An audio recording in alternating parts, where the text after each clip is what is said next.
কিন্তু আগামী বছর মাহফিল করাই ইনশাআল্লাহ আল্লাহ আমাকে বাঁচিয়ে রাখবে।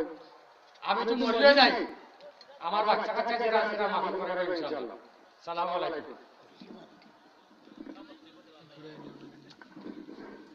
একটা বক্তব্য লাগে না, গাঁর মাঝে সমালোচনা করেন বিশ্ব জাতি মন্দির ওই মাতনা তো এখন মাতনা বিশ্ব জাতি মন্দির মৌলানা যাওয়া তো এটা মাতনা।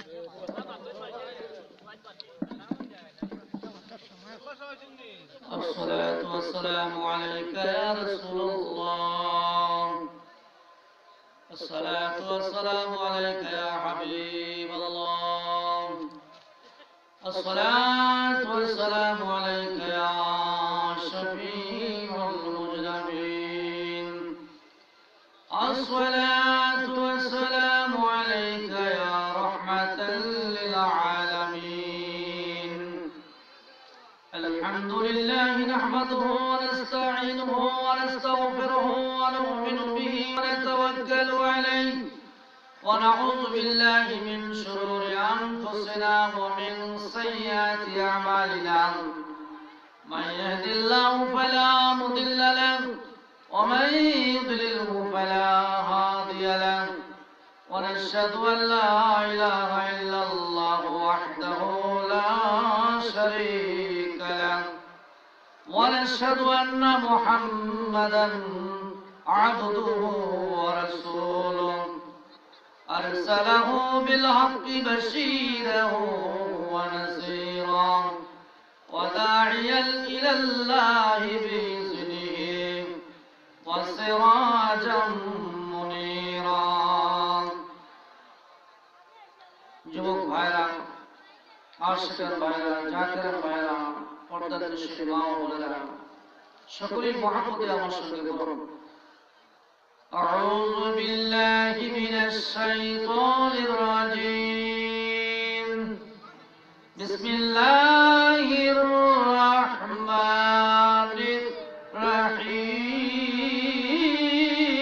الرحيم. وما خلقت الجن والإنس إلا ليعبدون. صدق الله العظيم. إن الله وملائكته يصلون على النبي يا أيها الذين آمنوا صلوا عليه وسلموا تسليما. اللهم صل على سيدنا مولانا محمد وعلى آل سيدنا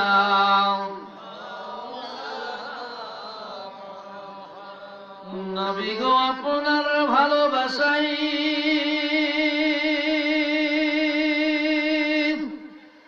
আল্লাহর ওলি হওয়া যায়।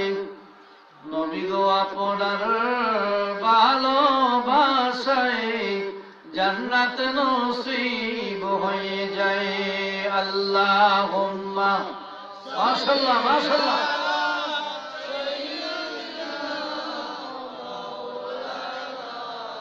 محمد وعلى آل سيدنا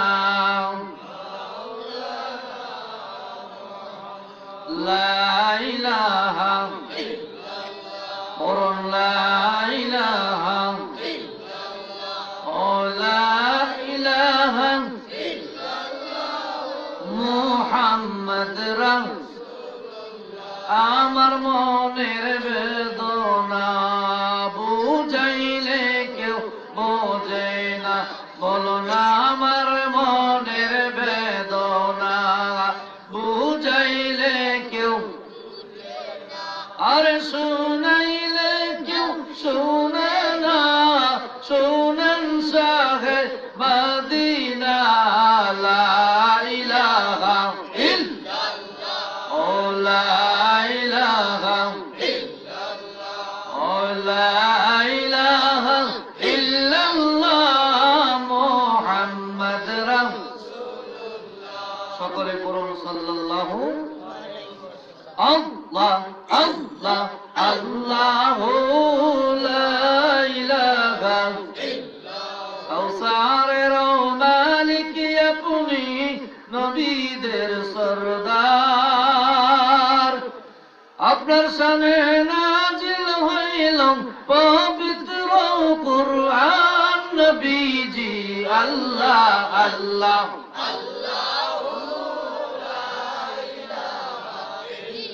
ও আল্লাহ আল্লাহ আল্লাহ লা ইলাহা লা ইলাহা ইল্লাল্লাহ মুহাম্মাদুর রাসূলুল্লাহ সাল্লাল্লাহু আলাইহি ওয়াসাল্লাম। জাতীয় সমাজ কর্তৃক আয়োজিত ঐতিহ্যবাহী এই মৌলভীবাজার জেলার অন্তর্গত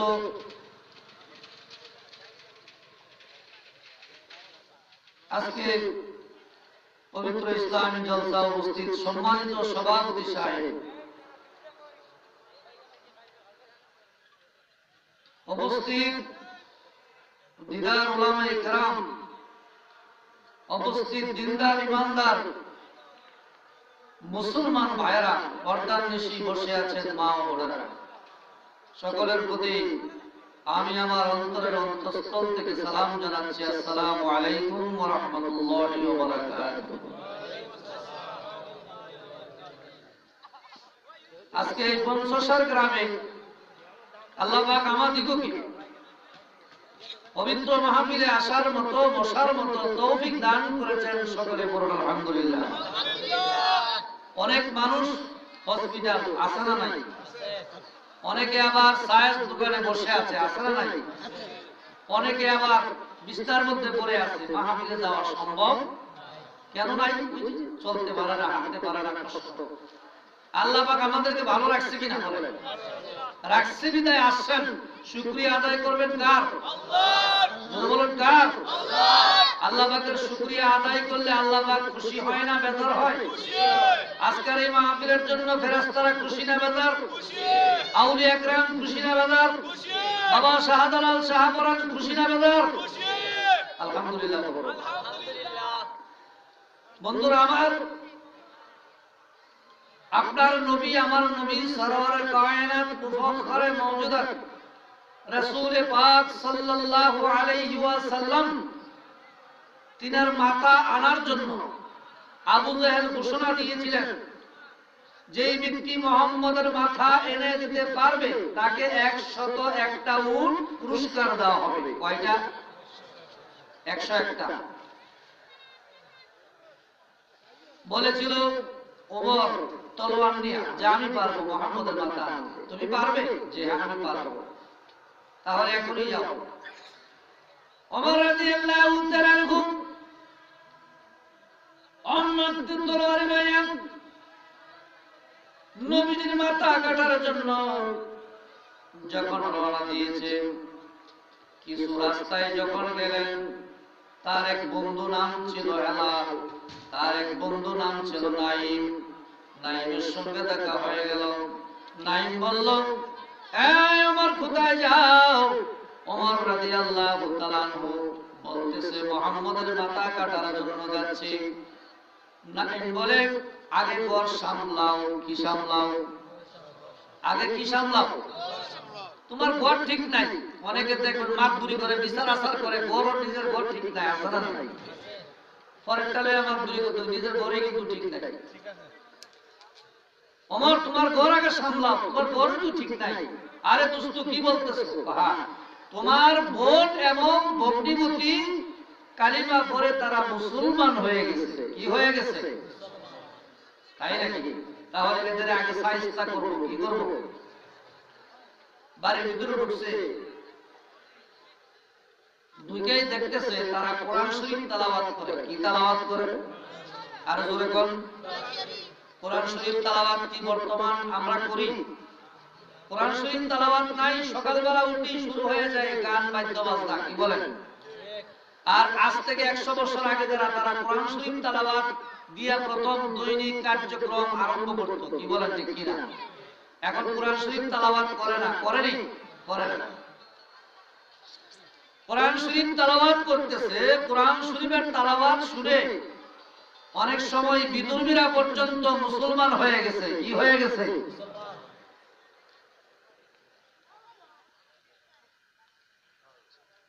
নাজ্জাশী এক ব্যক্তির নাম ছিল।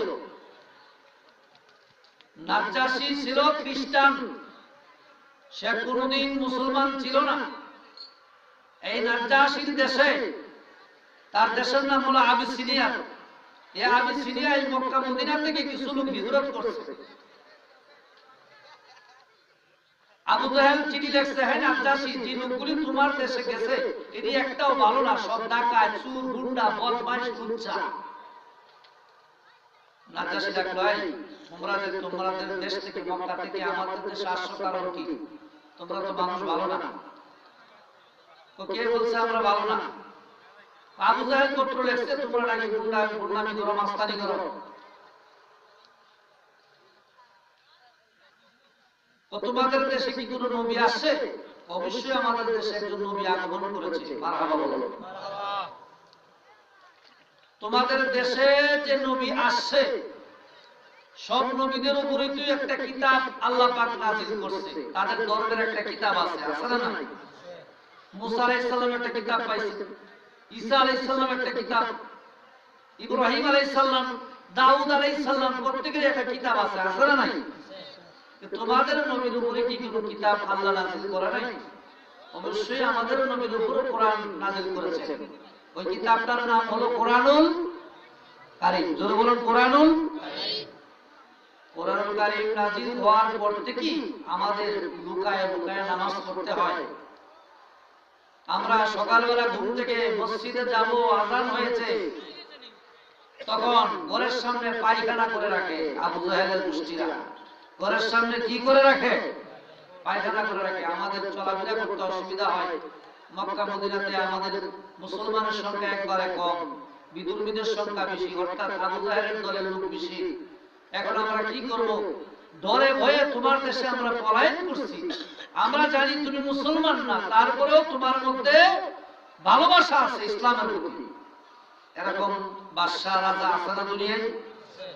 যদিও মুসলমান না, কিন্তু তারা ইসলাম ধর্ম মহব্বত করে, ভালোবাসে, কিন্তু সে মুসলমান হয় নাই। নাজ্জাশী এরকমের একজন বাদশা ছিল। আমাদের নবীর উপরে ওই কোরআনুল কারীম নাযিল হয়েছে। যখন থেকে আমাদের নবীর উপরে কোরআনুল কারীম নাযিল হয়েছে, তখন থেকে আমাদের উপরে অত্যাচার বেড়ে গেছে। আমাদের উপরে তারা লাঠি চার্জ করে, আমাদেরকে টর্চারিং করে, আমাদেরকে মারে, বাড়িতে থাকতে দেয় না, ঘুমাইতে দেয় না, হামলা, মামলা, দাঙ্গা ইত্যাদি চলছে। এখন আমরা কি করব? তোমার দেশে পলায়ন করেছি, তোমার দেশে আশ্রয় নিয়েছি।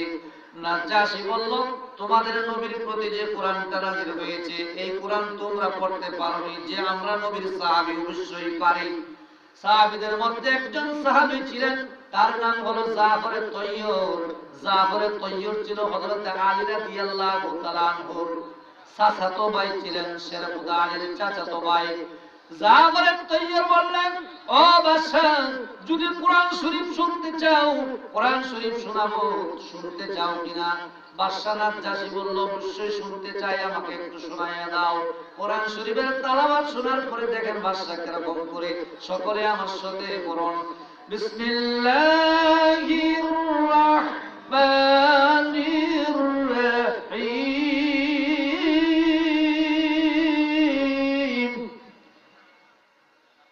قد جاءكم من الله نور وكتاب مبين। আল্লাহু আকবার। কোরআন শরীফের তেলাওয়াতে ইহুদি নাসারাদের মন গলে যায়। মাঝে মধ্যে ফেসবুকে দেখবেন, ইউটিউবে দেখবেন, বড় বড় যারা সেলিব্রিটি অনেকেই তারা মুসলমান হয়ে গেছে আযানের সুর শুনে। কি শুনে? আযানের সুর এত সুন্দর শুনে মুসলমান হয়ে গেছে। আযানের সুরে আমাকে মুগ্ধ করেছে। তারপরে কোরআন শরীফের তেলাওয়াত শুনে মারহাবা বলো। বাদশার গাল বেবি চোখ বেবি পানি পড়তেছে।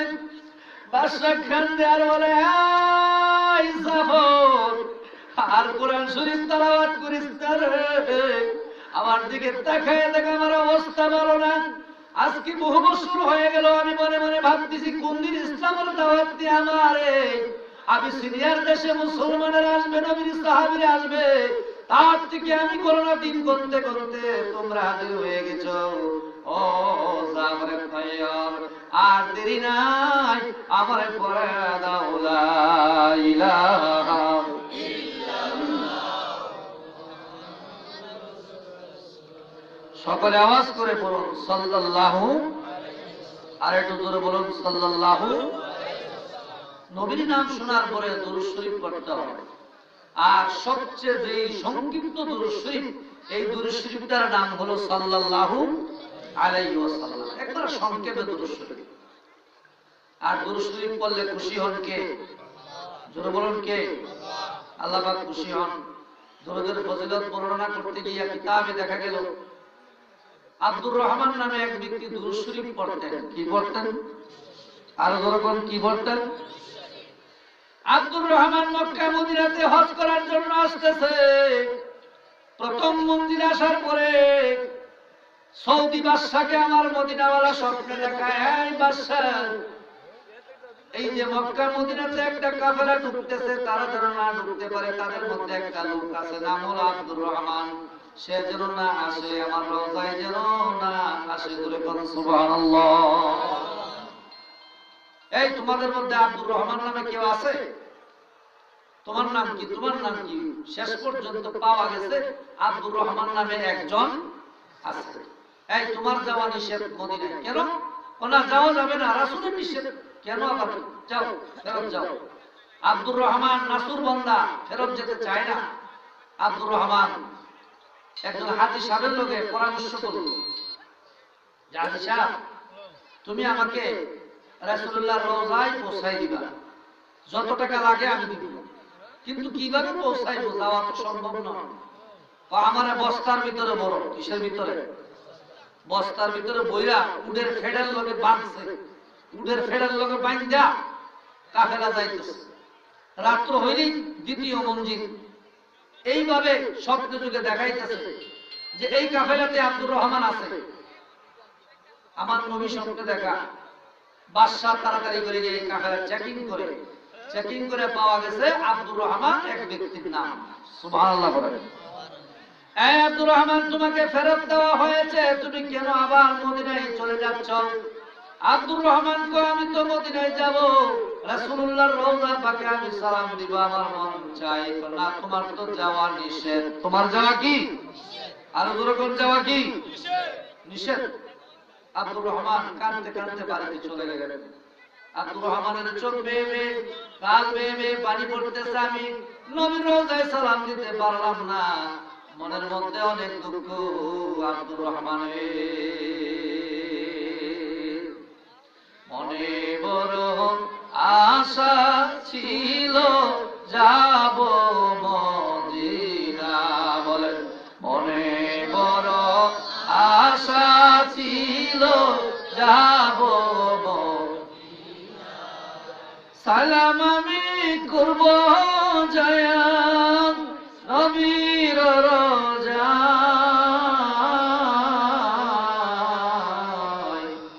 মনে বড় আশা ছিল, যাব মদিনায়।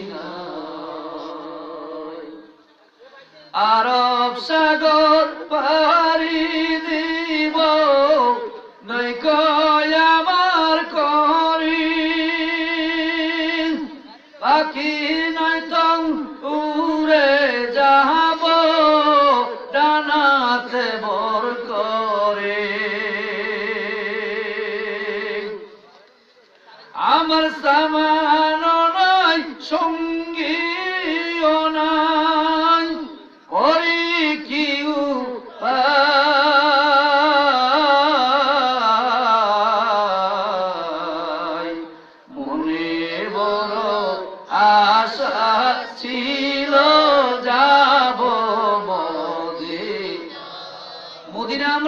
চাই কি চাই না? কে কে চাইতে চান হাত উঠে একটু দেখান। আল্লাহ ইয়া রাসূলুল্লাহ জিন্দাবাদ জিন্দাবাদ জিন্দাবাদ। আল্লাহ আল্লাহ আমার ভাইদেরকে বোনদেরকে মদিনা নসিব, আল্লাহ মদিনা দয়াল নবীর দিদার নসিব না করায়া কবরে ডাক দিও না। সকল বলেন আমিন। আর একটু জোরে বলেন আমিন। তবে মদিনার নবীর দেখার একটা আমল আপনাদেরকে বলে দিব। শুনতে চান? কি বলেন, শুনতে চান? আমলটা হলো আমরা দৈনিক 5 ওয়াক্ত নামাজ পড়ি, করি কি করি না? বছর রোজা রাখি, হজ করি, যাকাত দেই, টাকা পয়সা হইলে আমরা হজ করতে যাই। কি বলেন? এশার নামাজের পরে দুরূদ শরীফ দিয়েছেন মহাওলি বিশ্ব ওলি খাজা বাবা ফরিদপুরি কাবলা আজান সাহেব। বলছেন বাবা এই দুরূদ শরীফ যদি আপনি ওযু অবস্থায় পড়তে থাকেন 40 থেকে 41 দিনের ভিতরেই মদিনাওয়ালার সঙ্গে আপনার দেখা হয়ে যাবে। আল্লাহর ওলিদের কথা সত্য না মিথ্যা? আল্লাহ আমল করার তৌফিক দেন। সকল বলেন আমিন। আর একটু জোরে বলুন আমিন। দুরূদ শরীফের ফজিলত বর্ণনা করতে যাই। আবু বকর সিদ্দিক আমার দয়াল নবীকে দাওয়াত দিয়েছেন, নবী গো আমার বাড়িতে আপনার দাওয়াত। আবু বকরের সিদ্দিকের দাওয়াত আমার নবী আপনার নবী কবুল করেছে। আবু বকর রাদিয়াল্লাহু তাআলা বাজারের মধ্যে গেলেন, বিশাল আকৃতির একটা মাছ। এই মাছটার দাম হচ্ছে অনেক টাকা, 400 থেকে 500 দিরহাম। আবু বকর বলে এত টাকা দিয়ে মাছ কিনা আমার পক্ষে সম্ভব নয়। তিনি চলে আসতেছে, যিনি মাছ বিক্রি করবে জেলে, সে বলতেছে আপনি যায়েন না, আপনার টাকা পয়সা লাগবে না, আল্লাহর হস্তে আপনাকে দিয়ে দিলাম। একজন প্রেমিক একজন প্রেমিকের চিনে কি চিনে না? একজন আল্লাহওয়ালা মানুষ আরেকজন আল্লাহওয়ালাকে চিনে কি চিনে না? একজন সাহাবী আরেকজন সাহাবীরে চিনে কি চিনে না? ওই সাহাবীটা কো ভাই আবু বকর আপনার নবীর সাহাবী মাছ কিনতে আসছেন, আপনার টাকা পয়সা লাগবে না, যান আল্লাহর হস্তে দিয়ে দিলাম। এই মাছ বাড়িতে নিয়ে আসছে, বিবিদের ডাক দিয়ে বলে বিবি গো সুন্দর করে মাছ ভালো করে আস্তা গুলি ফিরে দিয়ে টুকরা টুকরা করে রান্না করে নিয়ে আসো। আবু বকর রাদিয়াল্লাহু তাআলা আনহুর স্ত্রী তিনি কি করলেন, মাছটাকে টুকরা টুকরা করে গরম তেলের মধ্যে ভাজতে গেলেন। আল্লাহর কি কুদরত, ডাবের ভিতরে শরবত। আল্লাহর কুদরত, ডাব গাছে কি না সুরমা নদীতে মিষ্টি পানি আছে? সুরমা নদীতে মেঘনা নদীতে মিষ্টি পানি আছে? মিষ্টি পানি দিয়েছে ডাব গাছে। এই কুদরতটা কার? আল্লাহ। আমি যে একজন আছি বিশ্বাস করো, আমি আল্লাহর কুদরত বুঝাইতে গিয়া কিন্তু আমি কাজটা করছি। মাছ হইল এটা রান্না হবে, বাজি হবে, না হয়ে এটা গরম তেলের মধ্যে হাঁটতেছে। এখানে আল্লাহর কুদরত আছে না নাই? আবু বকর সিদ্দিক রাদিয়াল্লাহু তাআলা আনহু জোহরা বলে নবী ও নবী আমি মাছ বাজার থেকে নিয়ে আসলাম, আপনাকে খাওয়াবো। মনের মধ্যে অনেক আশা আকাঙ্ক্ষা নিয়ে আমি কিনে আনলাম মাছটা। ইয়া রাসূলুল্লাহ নবী গো এই মাছ তো রান্না হয় না, এটা দিয়ে বাজি হয় না, এটা দিয়ে গরম তেলের মধ্যে হাঁটতেছে, ব্যাপারটা কি? নবীজি ফরমান আবু বকর সিদ্দিক রে এই মাছ দুরূদ শরীফ পড়তো রে বাবা। যে মাছ দুরূদ শরীফ পড়তো, এই মাছ দুরূদ শরীফ শুনতো, আমার সাহাবী দুরূদ শরীফ সেই মাছ শুনতো। যে মাছ দুরূদ শরীফ শুনে এবং পড়ে তারা দুনিয়ার আগুনে পোড়াইতে পারবে না, জাহান্নামের আগুন পোড়াইতে পারবে না। এই দুরূদ আমরা পড়তে চাই কি চাই না? নবীর আশেক হইতে আমরা চাই কি চাই না? আউলিয়া কেরামদের আশেক হইতে চাই কি চাই না? বলতেছিলাম হযরত ওমর রাদিয়াল্লাহু তাআলা বোনেরা কোরআন শরীফ পড়তেছে। কি পড়তেছে? কোরআন শরীফ পড়ে কয়েকটা আঘাত করলেন তলোয়ার দিয়া, এ হাত বিভিন্ন জায়গায় জখম হয়ে গেছে। কি হয়ে গেছে? জখম। কাঁদতেছে, চোখের পানি ফেলা। এই যারা আজকে বিদুর্মী আছে তাদের বোঝা উচিত ইসলাম ধর্ম কখনো কাকে জোর করে ধর্ম গ্রহণ করানো হয় নাই, কাউকে জোর করে মুসলমান বানানো হয় নাই। আমাদের নবীও বানান নাই, নবীর সাহাবীরাও বানান নাই, তাবিঈনরাও বানান নাই, সালফে সালিহিনরা বানান নাই, এমনকি আউলিয়াগণ কাউকে জোর করে ইসলাম ধর্ম গ্রহণ করান নাই। কি বলেন ঠিক কিনা? ইসলাম ধর্ম হলো মানবতার ধর্ম, ইসলাম ধর্ম হলো কল্যাণের ধর্ম, ইসলাম ধর্ম হলো সুহাতের ধর্ম। ইসলাম বাড়াবাড়ি শিক্ষা দেয় না, ইসলাম দাঙ্গা হাঙ্গামা শিক্ষা দেয় না। ইন্নাদ দীনা ইনদাল্লাহিল ইসলাম, ইসলাম হলো শান্তির ধর্ম। মারহাবা কোন। আর আল্লাহ কোরআন শরীফের মধ্যে ঘোষণা দিচ্ছেন, বিসমিল্লাহির রহমানির রহিম, ওমা খালাকতুল জিন্না ওয়াল ইনসা ইল্লা লিয়াবুদুন, মানুষ এবং জিনকে আমি সৃষ্টি করেছি আমার ইবাদতের জন্য। ধরে কোন সুবহানাল্লাহ। বন্ধুরা রে, মক্কা নগরীতে লোকেরা বাড়িঘর ছেড়ে পালাইল। যখন মক্কা বিজয়ী হয়ে গেছে, মক্কা বিজয়ী হয়ে গেছে, লোকেরা বাড়িঘর ছেড়ে পালাইতেছে, মনে করছে যে মুহাম্মদ তাদের উপর হামলা করবে। কিছু লোকের ধারণা এরকম। হঠাৎ করে দেখতেছেন একজন বৃদ্ধ বুড়ি মহিলা। কি মহিলা? আর জোরে কর। বুড়ি মহিলা নবীজির সামনে দিয়ে যাচ্ছে। আল্লাহ পাকের প্রিয় হাবিব ডেকে বলে, মা, ও বুড়ি মা, এই যে একটা গাটুরি মাথার মধ্যে দেখা যায়, মায়ে গাটুরি লইয়া তুমি কোথায় যাও? ও বাবা গো, এই মক্কার মধ্যে হামলা চালাইছে মুহাম্মদের সৈন্যরা। নবীর সাথে কইতেছে, কার সাথে? ও মুহাম্মদের সৈন্যরা হামলা চালাইছে, ভাঙচুর করতেছে, বাড়িঘর দখল করতেছে, আর বিদুর্মীদেরকে এখান থেকে মাইরা তাড়াইয়া দিচ্ছে। মুহাম্মদের ভয়ে পাহাড়ের মধ্যে আশ্রয় নেওয়ার জন্য বাড়িঘর ছাইরা কাটুরি মাথার মধ্যে লইছি বৃদ্ধ বয়সে। আল্লাহর নবী ডাইকে বলে, মা, কোনদিন কি ওই আব্দুল্লাহর গোলা মুহাম্মদের দেখছো নাকি? গো বাবা, সে তো একজন মস্তান টাইপের লোক, মানুষের বাড়িঘর দখল করে, তার চেহারা আমি দেখবো, তোমার কি বিশ্বাস হয়? তার চেহারা না আল্লাহ বলে না দেখা। নাউযুবিল্লাহ বলেন। নবীজি গো মা, একটা কাজ করেন, আপনি তো বুড়া মানুষ, এত বড় একটা গাঁটি মাথার মধ্যে লইয়া হাঁটতে একটু কষ্ট হয়। কি হয়? আপনার এই গাঁটিটা আমার হাতে দেন।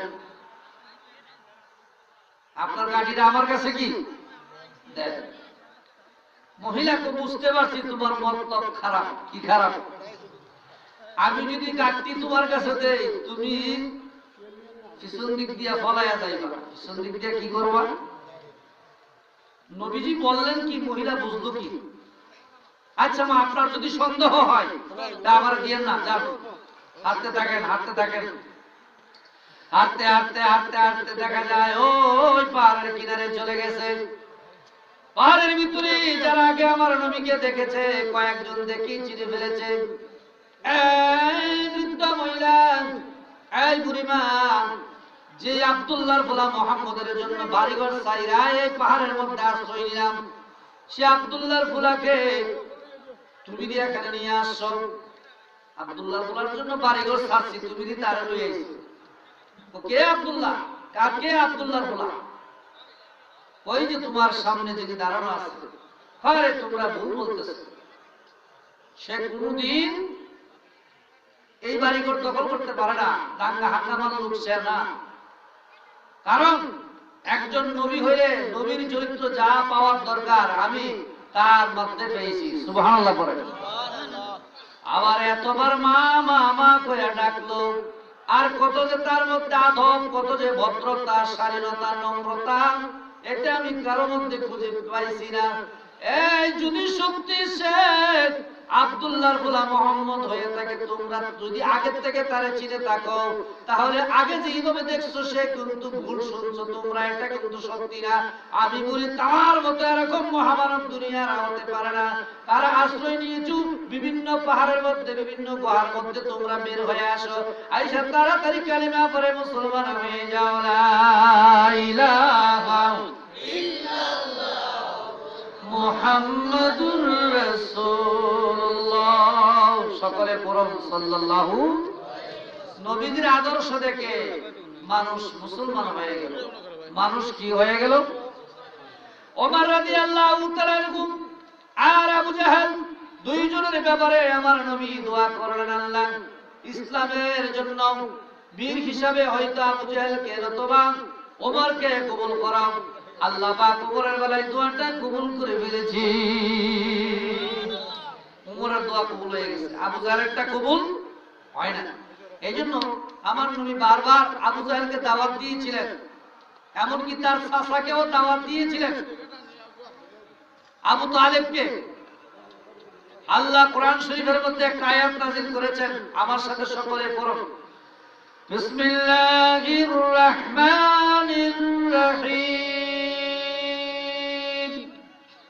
ইন্নাল মুনাফিকিনা বিদ-দারকিল আসফালি মিনান নার ওয়া লান তাজিদা লাহুম নাসীরা।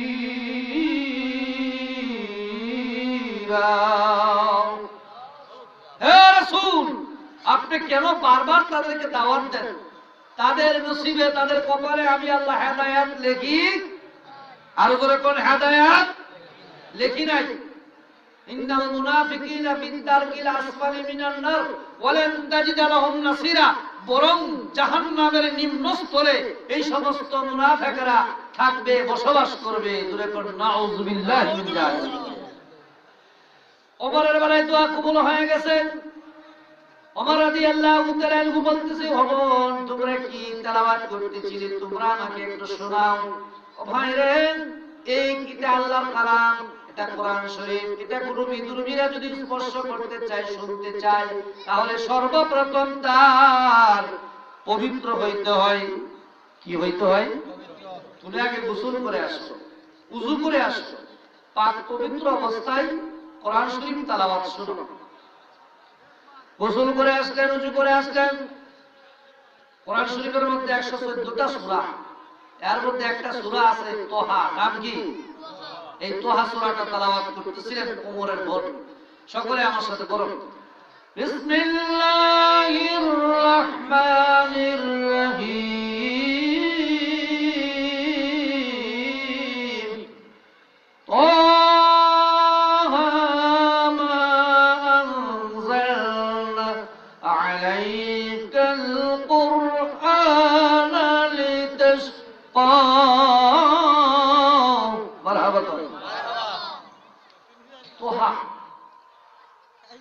আল্লাহ বলে, হে রাসূল, কোরআন শরীফ এই জন্য আমি অবতীর্ণ করি নাই যে আপনি এটাকে কঠিন মনে করবেন, অনেক কঠিন না, এরকম না। কোরআন শরীফ কিন্তু অনেক সহজ। কোরআন শরীফ কি? অনেকে দেখবেন 5 বছরে, 6 বছরে, 8 বছরে বাচ্চারা হাফেজ হয়ে যায়। কি বলেন ঠিক কিনা? অনেকে ছেলে মাদ্রাসায় ভর্তি করে, কিন্তু যেটা একটু দেখতে ভালো দেখা যায়, যেটার কোনো ডিফিট নাই, দোষ নাই, এইটারে স্কুলে দেয়। এটারে কোন জায়গা দেয়? এটারে কোন জায়গা দেয়? আর যেটাতে করে একটা ফাও নাই, একটা হাত নাই, একটা চোখ নাই, এইটারে দেয় মাদ্রাসায়। এটারে বড় দেয় কয়টা কোনো মতো সাল্লাল্লাহু আলাইহি ওয়াসাল্লাম, নাউযুবিল্লাহ। এটারে মাদ্রাসা দেয়। যেটা ভালো এটারে স্কুলে দেয়। এটারে কই দেয়? বাস্তব একজন চেয়ারম্যান সাহেব আমার পরিচিত, ওনার কয়েকটা ছেলে আছে, কিন্তু যে ছেলেটা একটু ডিফিট, পুরাপুরি সুস্থ না, সুজা টাইপের, এটারে দিছে মাদ্রাসা। এটারে কই দিছে? এটা কি জ্ঞান অর্জন করবো? কোরআনের জ্ঞান কি পাইব? এই বন্ধুদের জন্য মাদ্রাসার মধ্যে ছেলে দিবেন ভালো দেখা, যে সমস্ত ছেলেদের জ্ঞান ভালো, নলেজ ভালো, মাথা ভালো, এরা এই মাদ্রাসাতে গিয়া কোরআন শরীফ মুখস্থ করতে পারবে। কি বলেন ঠিক কিনা? আর একটা সন্তান যদি ছেলে হোক মেয়ে হোক কোরআনে হাফেজ বানান, ওই সন্তানটা হাসরের ময়দানে 10 জন লোককে বিনা হিসাবে সুপারিশ করে জান্নাতে নিয়ে যাবে। এরকম সন্তান আমরা চাই কি চাই না? হাফেজে কোরআন সন্তান আমরা চাই কি চাই না?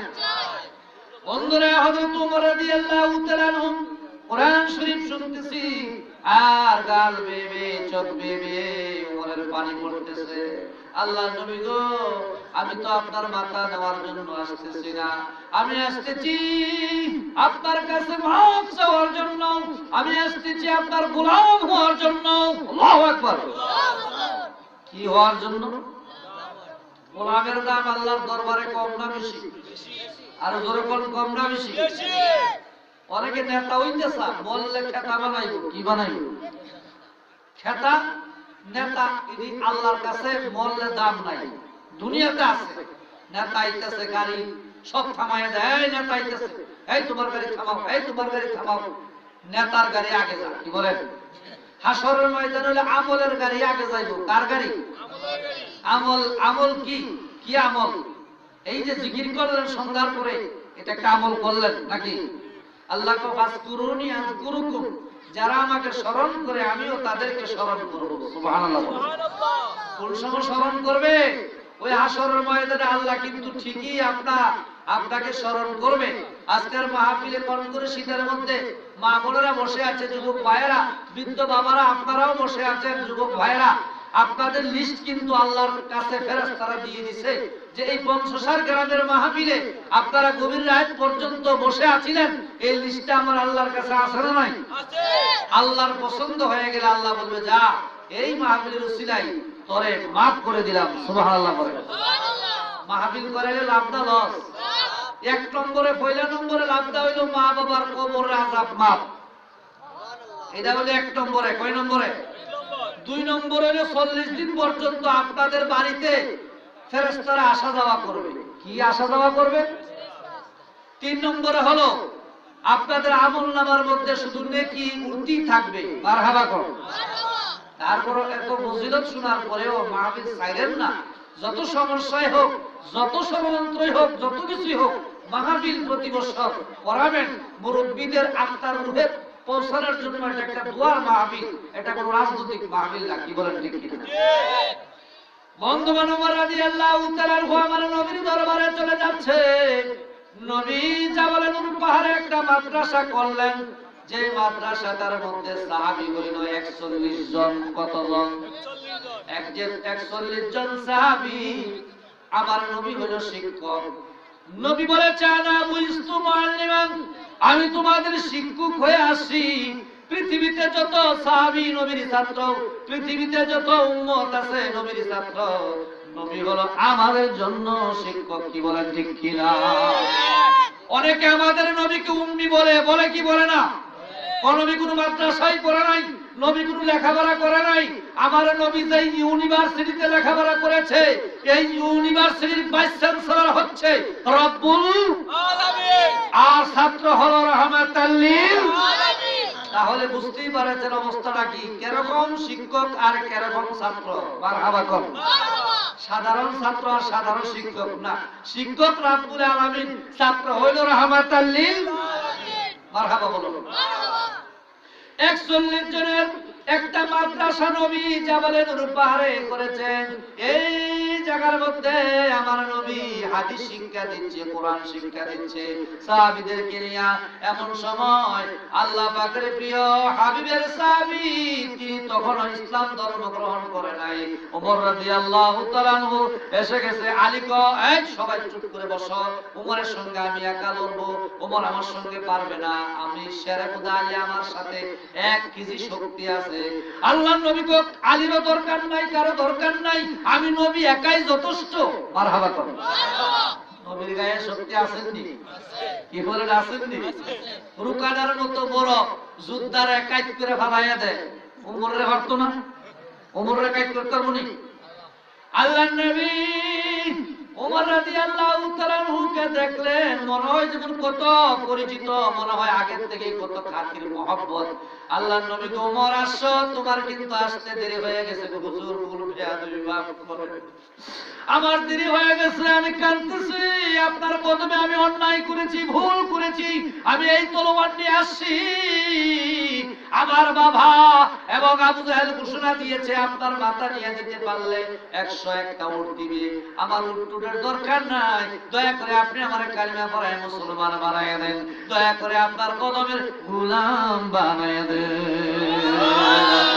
ইয়া রাসূলুল্লাহ, ইয়া হাবিব, বলেন না ইয়া রাসূলুল্লাহ, ইয়া হাবিবাল্লাহ, গোসল করায়া কাপন পরায়া রাখিব যখন কবর শোয়া, গোসল করায়া কাপন পরায়া রাখিব যখন কবর শোয়া, লয়েন গোকুলে গোলাম বলিয়া, লয়েন গোকুলে গোলাম বলিয়া, ইয়া রাসূলুল্লাহ, ইয়া হাবিবাল্লাহ, ইয়া রাসূলুল্লাহ, ইয়া হাবিবাল্লাহ। এ বন্ধুরা, ওমরের মতো ব্যক্তি যিনি হলেন রাষ্ট্রপ্রধান, তার সন্তানের নাম হলো আব্দুল্লাহ।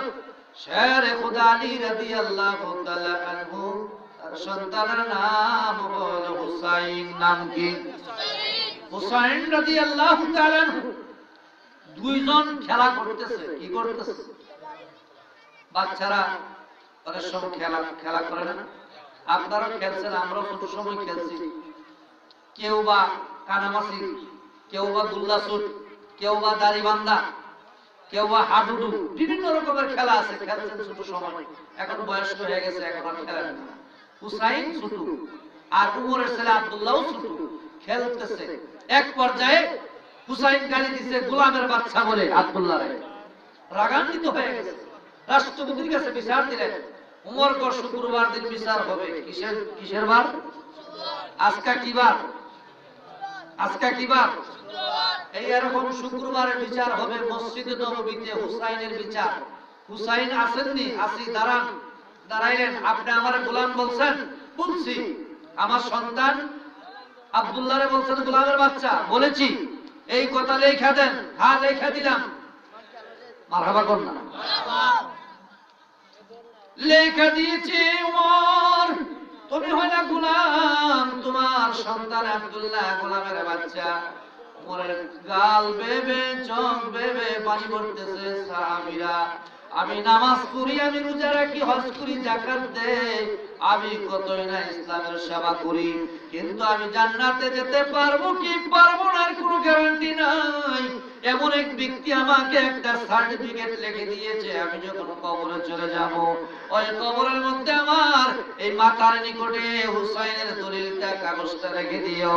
মুনকার নকির যদি আসে, মার রব্বুকা মা দীনুকা মান নবিয়ুকা, তোমার রব কি, তোমার নবী কি, তোমার ইসলাম কি, তোমার ধর্ম কি, তখন আমি বলবো এত কিছু উত্তর দেওয়ার প্রয়োজন আমি মনে করি না, আমি ইমাম হুসাইনের গোলাম হয়ে আছি। সুবহানাল্লাহ, আল্লাহু আকবার বলেন, সুবহানাল্লাহ বলেন। সুবহানাল্লাহ। ওমরের মতো ব্যক্তি হুসাইনের গোলাম হইতে চায়। কার গোলাম? আরে জোরে বলুন, কার গোলাম? সাহাবীরা নবীর গোলাম হইতে চান। ওমর রাদিয়াল্লাহু তাআলা আনহুকে রাষ্ট্রপতি থাকা অবস্থায় মারার জন্য অনেক দেশ বিদেশের ষড়যন্ত্র চলতেছে। রোম একটা দেশ আছে, রোম। এই রোমের থেকে একজন দূত পাঠাইছে উমরে মারার জন্য। কারে মারার জন্য? এই দূতটা 12 দিন বারা ঘুরছে। উমর কোথায় থাকে, কোথায় সুখ, কোথায় খায়, কোথায় ইবাদত বন্দেগী করে, 12 দিন পর্যন্ত উমরের কোনো সন্ধানই পায় না। সুবহানাল্লাহ। একজন মানুষের জিজ্ঞাসা, এই তোমাদের বাদশা কোথায় থাকে? আমাদের বাদশা তো রাজপ্রাসাদ নাই, আমাদের বাদশা বালুতে ঘুমায় থাকে, আমাদের বাদশা মাঝে মধ্যে হাতটা মাথার নিচে দিয়া যদি যেখানে আরাম লাগে সেখানে ঘুমায় যায়। অনেক সময় যে গাছটা দেখতেছেন, এই যে গাছটা, এই গাছটার নিচে উনি ঘুমায় থাকে, তাই নাকি? ইহুদি কি করছে? গাছের উপরে উঠতে বসছে। কই বসছে? গাছের উপরে উঠতে বসছে। উমর একটু ক্লান্ত অবস্থায় বিশ্রাম নেওয়ার জন্য গাছের নিচে শুয়েছে। হালকা হালকা বাতাস লাগতেছে। আমিরুল মুমিনিন ঘুমায় গেছে। ইহুদি কি করছে? ছুরি নিয়ে নামতেছে, উমরে মারবো। কত বড় সাহস! যেই ছুরি নিয়ে নিচে নামছে, আল্লাহর কি কুদরত! ওমরের ডাইনে এবং বামে দুইটা বাঘ আমার রাব্বুল আলামিন বসাইয়া রাখছে। বাঘে একটা চিৎকার মেরেছে, একটা আওয়াজ করেছে, সঙ্গে সঙ্গে ওমরের ঘুম ভেঙে গেছে। ওমর বুঝতে পারলেন নিশ্চয় এখানে কোনো ঘটনা ঘটছে। মারহাবা কোন ওমর ডাইকে বলে, এখানে কেউ আছো কিনা? উপরে তাকাইয়া দেখে ইহুদি হাতে একটা বড় তলোয়ার দেখা যায়। এই নামো, নামো, নামো, নামো। তুমি এখানে কি করো? ও আমাকে মারতে আসছো? মারতে পারলে না? হুজুর, মানুষকে যে বাঘে পাহারা দেয় এটা আগে জানতাম না।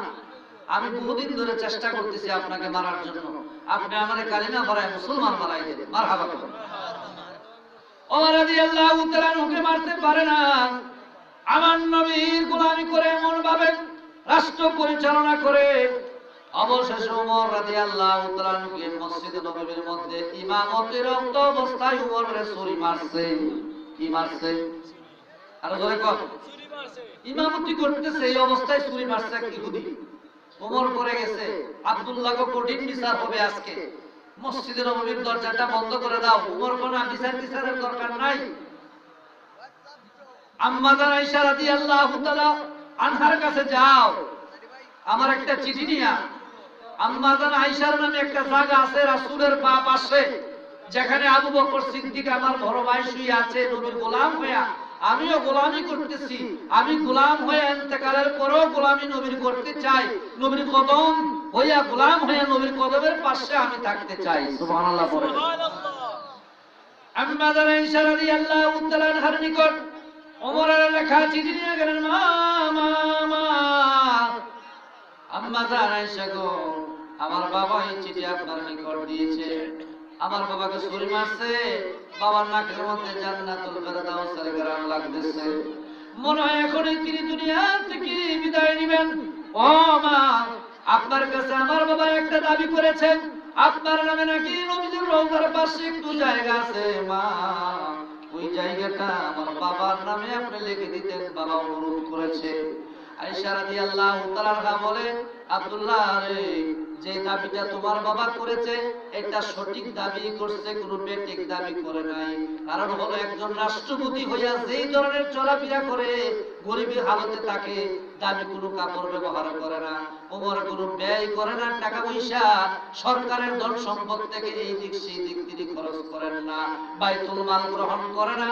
তোমার বাবা এটা পাওনা রাসূলের পাশের জায়গাটা যদিও রাসূল স্ত্রী হিসাবে আমার নামে দিয়েছি, আমি সেইটা তোমার বাবার নামে, ওমরের নামে আমি লিখে দিয়ে দিলাম। বাবা এই যে দেন দলিল, রাসূলের পাশে আপনার জায়গা হয়েছে, মা আয়েশা সিদ্দিকা আপনার নামে লিখে দিয়েছে। আমার নবীর সাহাবী ওমর কান্দে চোখের পানি ফেলাইয়া, আব্দুল্লাহ রে, আজ থেকে আমার জীবন সার্থক হয়ে গেল, আমার জীবন ধন্য হয়ে গেল। আমার ভাই আবু বকর সিদ্দিক রাসূলুল্লাহর বাপ পাশে শুয়ে আছে, আমিও সেই মর্যাদায় আমার নবীর বাপ পাশে শুয়ে থাকবো। আমি জান্নাতের ঘ্রাণ পাবো। সুবহানাল্লাহ। বন্ধুরা, আমরা নবীর গোলাম হইতে চাই কি চাই না? আর যেরকম চাই কি চাই না? এমনি ভাবে আমার নবীর স্ত্রী মা খাদিজাতুল কুবরা রাদিয়াল্লাহু তাআলা আনহা আমার নবী রাহমাতুল লিল আলামিনের নিকট একদিন প্রশ্ন করে, নবী গো, আপনি আমার স্বামী আর আমি হইলাম আপনার স্ত্রী, আপনি যদি আমার আগে দুনিয়া থেকে বিদায় নিয়ে যান, আপনার প্রতি আমার কোনো দাবি নাই। আমি খাদিজাকে আমার আল্লাহ যদি ডাক দেয় গো নবী, তাহলে আমার দাবি আছে। কি দাবি খাদিজা? হুজুর, আমাকে যদি আল্লাহ ডাক দেয় তাহলে আপনি ইন্তেকালের পরে আমি আমারে গোসল দিবেন, সুবহানাল্লাহ। এই 1 নম্বর দাবি। 2 নম্বরে হলো আপনার কতগুলি চাদর আছে, পুরান চাদর, এইগুলি আমি যত্ন করে রেখে দিছি, এইগুলি দিয়ে আপনি আমার 5টা কাপড় পরায় দিবেন, 2 নম্বর দাবি। 3 নম্বরে হলো জানাজা দিয়া সাহাবীরাও যাবে, আপনিও যাবেন, আমার কবরের পাশে সাহাবীরা যাবে, আমার লাশটা কবরে নামাবেন, নামানোর পরে বাঁশের খাটকি দিয়া, কলার ফুল, বিভিন্ন চাটাই দিয়া যখন বন্ধ করে দিবে, ওই কবরে তো কেউ যাবে না, বন্ধু থাকবে না, বান্ধব থাকবে না, মাও থাকবে না, বাবাও থাকবে না, আত্মীয় স্বজন কেউ থাকবে না। আমি খাদিজার একটা আবদার, আপনি তো নবী, এখানে 3টা প্রশ্ন হবে, বাররাবুকা মা দিনুকা, আরেকটা প্রশ্ন হলো মান নাবিউকা, যেই নবী সম্বন্ধে প্রশ্ন হবে এই নবী তো আমার স্বামী, মারাবা করবে না, যেই নবীটা সম্বন্ধে প্রশ্ন হবে এই নবী হলো আমার স্বামী। আমি চাই শুধু উত্তর দিতেই আমি চাই না, আমি চাই আপনি আমার পক্ষ হয়ে উত্তর দিবেন, এবং যদি আমার দিতে হয় আমি ডাইরেক্ট দেখাই দিব, যিনি বসে আছেন ইনি আমার স্বামী, ইনি আমার নবী, সুবহানাল্লাহ বলেন। মা খাদিজাতুল কুবরা রাদিয়াল্লাহু তাআলা তিনি যখন ইন্তেকাল করলেন, দয়ার নবী, মায়ার নবী নিজের হাতে গোসল দিলেন, 5টা কাপড় পরাইয়া, জানাজার নামাজ পড়াইয়া, সাহাবায়ে কিরামদেরকে লইয়া মা খাদিজাতুল কুবরাকে জান্নাতুল মুআল্লার মধ্যে নামাইয়া দিলেন। জান্নাতুল মুআল্লার মধ্যে মা খাদিজাতুল কুবরার কবরের পাশে রাসূল বসে বসে কাঁদে, সাহাবীরা চলে আসে, কিন্তু আমার হুজুর আসে নাই, কাঁদতেছে। আল্লাহর নবী চোখের পানির ধারাতে জামা মুবারক ভিজে যাচ্ছে, হুজুর মাথা উঠাই না, আমার আল্লাহ রহমতের সাগরের মধ্যে উঠে গেছে। আমার আল্লাহ ডাইকে বলে, জিবরাইল রে যা যা খাদিজাতুল কুবরার কবরের পাশে যা, যাইয়া জানায় দে এই মুনকার নকিররা খাদিজার কবরে যাইস না রে, খাদিজার এই সওয়াল জবাবের উত্তর, তোদের যে উত্তরটা এটা আমার রাসূল স্বয়ং রাব্বুল আলামিনের কাছে দিয়ে দিয়েছে। আল্লাহু আকবার বলেন। কবরে আমরা নবী চাই কি চাই না? কবরে নবী চাই, হাসরে চাই, মিজানে চাই, ফুলসরাতে চাই। কবরে কিন্তু বিচার হবে ঈমানের বিচার। কিসের বিচার? আর যেরকম আমরা নামাজ পড়ি, আমরা রোজা রাখি, আমরা হজ করি, আমরা যাকাত দেই, আমরা কোরআন তেলাওয়াত করি, আমরা জিকির করি, এত কিছু আমল আমরা করার পরেও হিসাবটা হবে কিসের? জোরে বলুন কিসের? ঈমানের হিসাব। প্রিয় নবী রাসূল আরবি মক্কি ও মদিনার সামনে আসেন, একজন সাহাবী বলতেছে, নবী গো, আমি সবচেয়ে বেশি আপনাকে, আমি জীবনের চেয়ে বেশি ভালোবাসি, আমার মা বাবার চেয়ে আমি বেশি আপনাকে ভালোবাসি, সুরানা ভালোবাসা আমি আপনাকে বাসি। আল্লাহর নবী বলে, সাহাবী যদি আমাকে জীবনের চাইতে বেশি ভালোবেসে থাকো, মা বাবার চাইতে বেশি ভালোবেসে থাকো, ধন সম্পদ থেকে যদি বেশি ভালোবেসে থাকো, সন্তানাদি পরিবার পরিজন থেকে যদি বেশি ভালোবেসে থাকো, তাহলে একটা সংবাদ আমিও তোমারে দিতে পারি, তুমি আমার সঙ্গে হাসরে জান্নাতে থাকবে। আমি রাসূলুল্লাহর সঙ্গে তুমি জান্নাতে থাকবে। আল্লাহ নবীর প্রিয় সাহাবী শুনে, এই হাদিস শুনে সাহাবী খুশি হয়ে গেলেন। বন্ধুগণ আমার, কবরে যখন মুনকার নকির এসে যাবে, বিসমিল্লাহি ওয়া আলা মিল্লাতি রাসূলিল্লাহ বলে লাশ কবরের মধ্যে রাখবে। ওই কবরের মধ্যে যখন নামাই দিবে, মিনহা খালাকনাকুম ওয়া ফিহা নুঈদুকুম ওয়া মিনহা নুখরিজুকুম তারাতান উখরা। 2 জন ফেরেশতা আসে কি আসে না? যারা বলেন 2 জন ফেরেশতা আসে কি আসে না? 2 জন ফেরেশতা এসে কি জিজ্ঞা, মার রাব্বুকা মা দিনুকা মান নাবিউকা, এই প্রশ্নগুলি করে কি করে না? এখানে কিন্তু এই প্রশ্ন করা হয় না, এই তুমি কি যাকাত দিছিলা, তুমি কি কোরআন তেলাওয়াত করছিলা, তুমি কি জিকির করছিলা? যদিও এই আমলগুলি উত্তম ভালো, কিন্তু এখানে কিন্তু এই প্রশ্ন করা হয় না। এই প্রশ্ন করা হয়েছে মার রাব্বুকা, তোমার রব কে, তোমার নবী কে, তোমার ধর্ম কি। এখানে কিন্তু ঈমানের প্রশ্ন। কিসের? আর জোরে কোন? ঈমানের। ইমানের প্রস্তর মধ্যে যারা ফাঁস করবে তাদের জন্য আমার রাব্বুল আলামিন রেখেছে জান্নাত। নামাজ আমরা পড়ব, কিন্তু ওই নামাজে নবীর মহব্বত থাকতে হবে কি হবে না? সকলে আমার সাথে পড়ুন, বিসমিল্লাহির রাহমানির রাহিম। ইন্নাস সালাতা তানহা আনিল ফাহশাই ওয়াল মুনকার। নিশ্চয়ই নামাজ খারাপ কাজ থেকে মানুষকে ফিরায় রাখে। মারহাবা করো। এটা কোরআন শরীফের আয়াত। কিসের আয়াত? নামাজ পড়লে একটা মানুষ টুপি, এই যে টুপি দিয়া তারপরে দাঁড়িয়ে রেখে খারাপ কাজ করতে পারে না, মিথ্যা কথা বলতে পারে, সুদ খাইতে পারে, ঘুষ খাইতে পারে, গীবত গাইতে পারে, পরনিন্দা চর্চা করতে পারে না। এই জন্য আল্লাহ বলছে নামাজ যারা পড়ে এরা মানুষের গীবত গায় না, এরা সুদ খায় না, ঘুষ খায় না। কি বলেন ঠিক কিনা? যদিও খা, কিন্তু এটা তার স্বভাবের দোষ। কিসের দোষ? কিন্তু যাদের